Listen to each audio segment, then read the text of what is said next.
Hey everyone, and welcome back to our channel.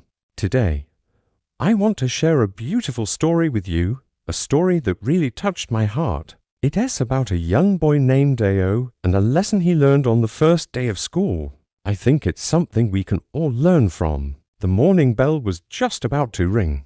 Ao was busy at home, carefully tying a loose button on his school uniform. The once bright blue fabric had faded over time, turning into a soft, washed-out grey. The sleeves were a bit too short for his growing arms, but it was his only uniform, and he treasured it. His mother, Mama, came over and gently straightened his collar. She could see the worry in his eyes.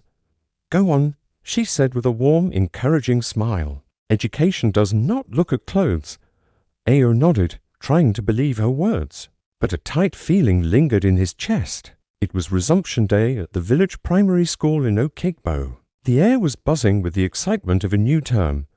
Ao knew that many of his classmates would be showing off their new, crisp uniforms bought fresh during the holidays. He couldn't help but feel a little small in comparison. As he set off on the dusty path to school, he walked past familiar sights, the sprawling cassava farms and the rich red earth still damp from the rain that fell the night before. The world felt quiet and peaceful, but his mind was racing. He arrived at the classroom early, hoping to find a quiet corner before everyone else got there. He chose a desk right at the back, tucking himself away, wishing he could become invisible.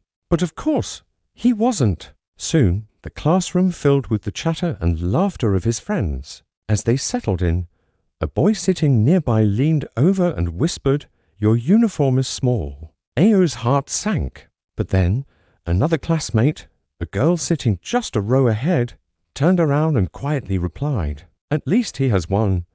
Ao didn't know what to say. He just stared down at the worn wooden surface of his desk, wishing the ground would swallow him up.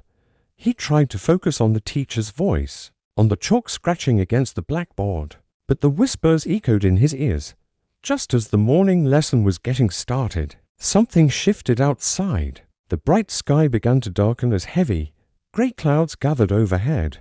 A low rumble of thunder rolled in the distance, and then, before the teacher could even finish her sentence, the rain began. It wasn't a gentle shower. It was a torrential downpour, hammering loudly against the school's old zinc roof. The sound was deafening. Children started shouting and laughing with a mix of excitement and surprise as gusts of wind blew raindrops through the open windows, splashing onto the floor and their desks. The storm was over as quickly as it had begun, but in its wake, chaos remained. The classroom was damp and so were the children. "Oh no!" cried a girl named Funk, looking down at her brand new skirt, which was now soaked and clinging to her legs. "My mother will beat me," wailed another boy, his crisp shirt dripping water onto the floor. The teacher sighed, looking around at her drenched students. "We cannot learn like this," she said calmly. "Let us go outside and spread the uniforms to dry." And so, an unexpected team effort began. The children all trooped outside into the now sunny schoolyard. They worked together, laying their wet uniforms over anything they could find on the low-hanging branches of bushes, on sun-warmed stones, and across the splintered wooden fences that lined the school grounds. In that moment, it didn't matter who had a new uniform and who had an old one. They were all in the same boat. Some children who had brought extra sweaters shared them with those who were shivering. Others huddled together, helping to squeeze the excess water from each other's sleeves. Ao, who had been standing quietly to the side, saw Funk struggling to hang her heavy, wet skirt on a high branch. Without a word, he went over and gently took it from her, finding a lower, sturdier branch to hang it on. Funk turned to him, her initial distress replaced with a grateful smile. "Thank you," she said. Then she looked at his own uniform, already starting to dry in the sun. "Your uniform may be old," she added kindly, "but it dries fast." Ao was surprised. He hadn't expected anyone to say something so nice. A genuine laugh escaped him. The first one that day. It felt good. He looked around. Everyone was in a similar state of disarray.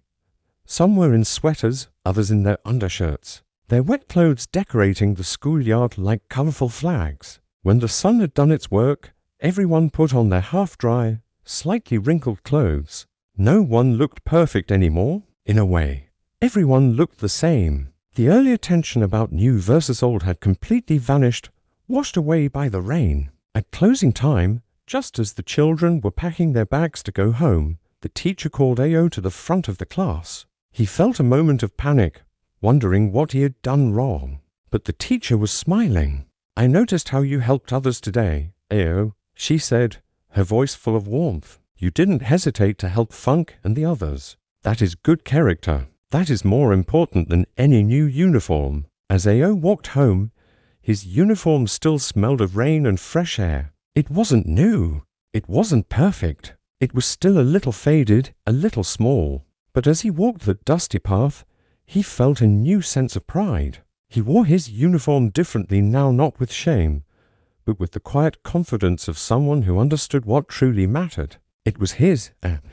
He wore it proudly. This story is a powerful reminder that our worth isn't defined by what we wear or what we own. It's defined by our actions, our kindness, and our character. The things that make us truly valuable are the things that no storm can wash away. Thank you so much for listening today. I hope this story resonated with you as much as it did with me. If you enjoyed it, please give this video a like, and don't forget to subscribe for more stories that inspire and uplift. See you in the next one.